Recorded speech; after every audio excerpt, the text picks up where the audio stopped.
What we're seeing with the 2025 consumer IPOs in Hong Kong, well, it's not just a cyclical market recovery, it signals a complete rewrite of the rules for success in China's consumer sector. The companies coming to market now, like Mixu Bingcheng, are fundamentally different from the darlings of the last investment cycle. And this isn't just about a change in sentiment, it's about a structural shift in how value itself is created. We were wrong, definitively wrong.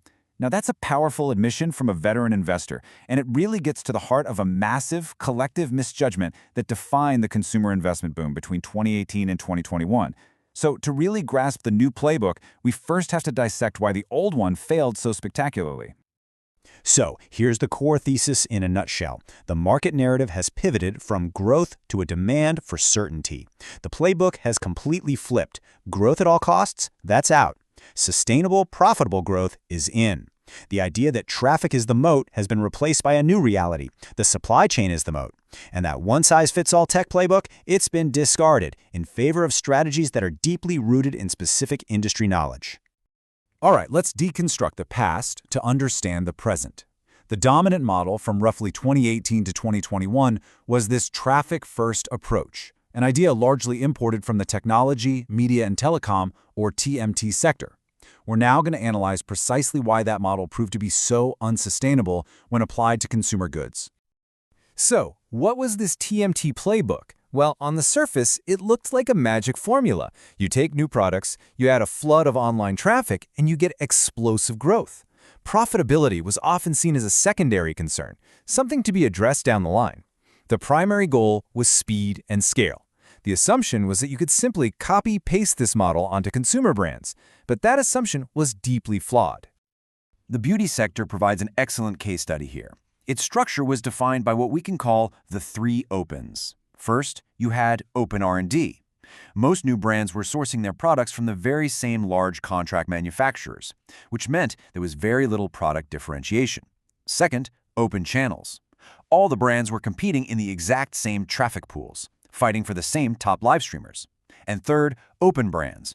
These new entrants simply had no historical consumer trust or brand loyalty to fall back on. And what's the inevitable result of these three opens? Well, you get a hyper-competitive market with no defensible moats. It was essentially a battlefield without any walls, where any market share you gained was immediately vulnerable. Any potential for profit was just competed away by constantly escalating customer acquisition costs. And the cost of pursuing that flawed model is very real. Take Yatsen, the parent company of Perfect Diary, for example. They've invested over 580 million RMB in research and development since 2020. Now, that is a significant capital outlay, all to build a technical product moat that they realized, perhaps too late, was absent from their initial traffic-first strategy. Okay, so with the collapse of that traffic myth, two distinct paths to creating value have emerged. Let's examine the first path, a revolution built on extreme efficiency.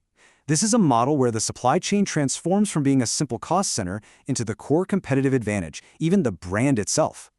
Mixu Bingcheng is the quintessential example here. If you look at their revenue breakdown, it's incredibly telling. The vast majority of their income doesn't come from selling drinks directly to consumers. It comes from selling supplies, ingredients, packaging, equipment to their enormous network of franchisees. So you have to reframe your thinking. This isn't really a retail company. It's a vertically integrated manufacturing and logistics giant that just happens to operate through tea shops. And the financial results of this model are frankly staggering. Let's look at the 2024 numbers. Nearly 25 billion RMB in revenue, generating 4.5 billion in net profit. By mid-2025, its global store count is projected to exceed 53,000. Now, that kind of scale is only achievable because of an ironclad, vertically integrated supply chain, which creates a structural cost advantage that competitors find almost impossible to replicate. The philosophy that underpins this entire strategy is something called division thinking. So instead of focusing on addition, just adding more and more stores, the focus shifts to division. It's about relentlessly optimizing the unit economics of a single store, a single employee, a single product. The idea is that sustainable large-scale growth is simply the output of perfecting these fundamental micro-efficiencies. All right, that was the first path. Now, the second path to building a defensible business runs in parallel to efficiency. This one isn't built on tangible cost advantages, but on something much more intangible, emotional value. And as we'll see, this can create a competitive moat that's every bit as powerful. And for this, our case study is perhaps a surprising one, Pang Dong Lai, a regional supermarket chain. It has elevated the retail experience so far beyond just groceries that it's become a genuine cultural phenomenon.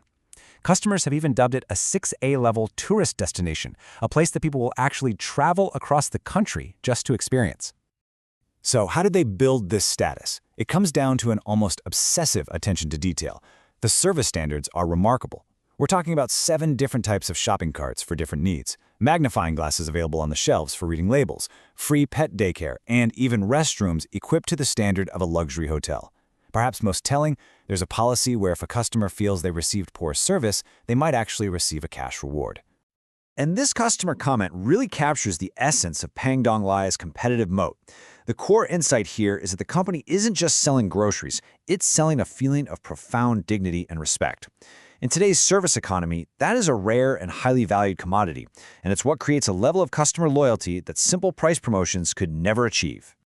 So what are the key takeaways when we put these two paths together? Well, combining the lessons from extreme efficiency and emotional value gives us the new consumer playbook. And it's a playbook designed for a market that no longer behaves like a high-growth venture capital portfolio, but rather like a mature stock market that demands real, demonstrable, fundamental value. The strategic shift can be broken down using a simple mathematical analogy. The old mindset was all about addition and multiplication. Add more products, multiply your presence across more channels. The new mindset is about subtraction and division. Subtract distractions to sharpen your focus and divide the business down to its core units to master efficiency. This framework here really crystallizes the entire shift. The core logic is moved from addition and multiplication to subtraction and division. The key driver is no longer marketing and traffic, but rather operational efficiency and customer experience.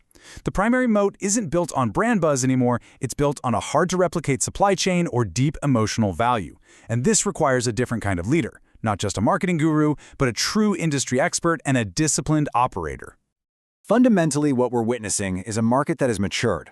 It has transitioned from a phase that rewarded speed and blitz scaling above all else, to a new era that rewards strength, resilience, and the fundamental durability of a company's business model.